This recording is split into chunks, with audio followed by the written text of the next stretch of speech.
Reflection. You say it's tough. Imagine it is 1961. You are an African woman, and you have no real education beyond the first 2 years of high school.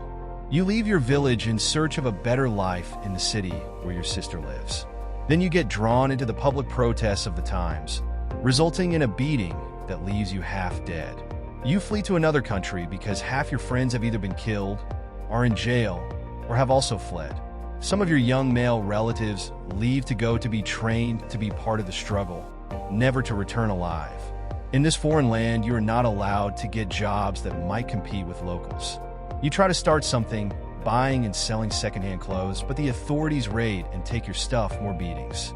But somehow you save a little, here and there, and before long you can set something up provided you can keep it away from officials and others who want to loot it. You move from secondhand clothes to furniture, then you start to make the furniture. Next, you diversify yourself a little to protect yourself. You never borrowed a single cent in your life, and there were no investors. You work 20 hours per day. You have children, and you want them to go to good schools, which cost money. There is no such thing as a public dole to help, and most local leaders would take what she has in a heartbeat. Within 10 years, you have more money than most men in your district, but no one even knows. You drive around in battered cars to disguise what you have. You even send your oldest son to a private school in the UK. I went to see this woman at the height of my troubles in my homeland. After listening sympathetically, she said to me, "If you really want to succeed, no one can stop a good person who is determined to succeed." Then she reminded me of the need to always pray to God. She was right. I trusted her because she is my mother. You know, there is nothing I can do to help you change the conditions in any country, but I can equip you with the mindset you need to work and succeed in those conditions. Homework. Where do you, in your business, plan to be next? Do you have your one-year plan in place? A few different economic scenarios? Don't just plan to plan. Everyone needs to jump to the senior class quickly now. Write down 3 concrete goals and your proposed steps to get there. You don't need to share them here. Time is ticking away. Pause.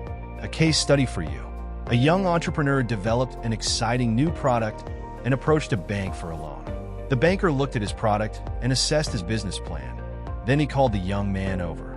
"I think this is a fantastic product, but unfortunately you will not be able to service a loan for quite some time.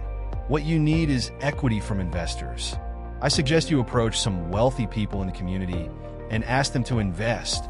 Being a wise young man, he talked to his pastor, who then arranged for him to meet some wealthy members of his church. 4 of them agreed to put up the money and serve as directors of a company incorporated to bring the product to market. They poured in all the money, and between them took 49%.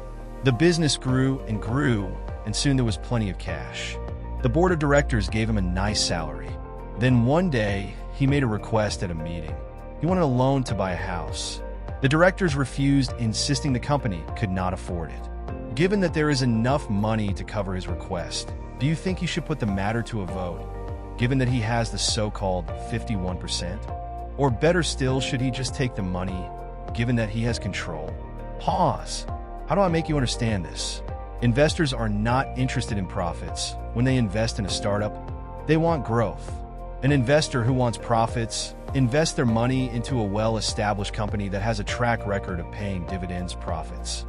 They don't invest in risky little startups. So, why does a venture investor want growth? If I invest $100,000 in your business, and it becomes $1 million after 5 years, that is growth. Then I direct you to list so I can sell my shares and cash in. But how do I realize that growth? When I sell my shares, as long as it's not to you. Investors who sell don't want to sell to the founder. That is really bad investing.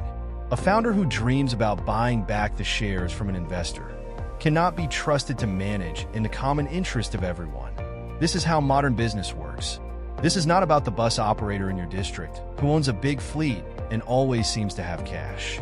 Where I come from, that guy is small potatoes. I want you to be big, really big. Okay,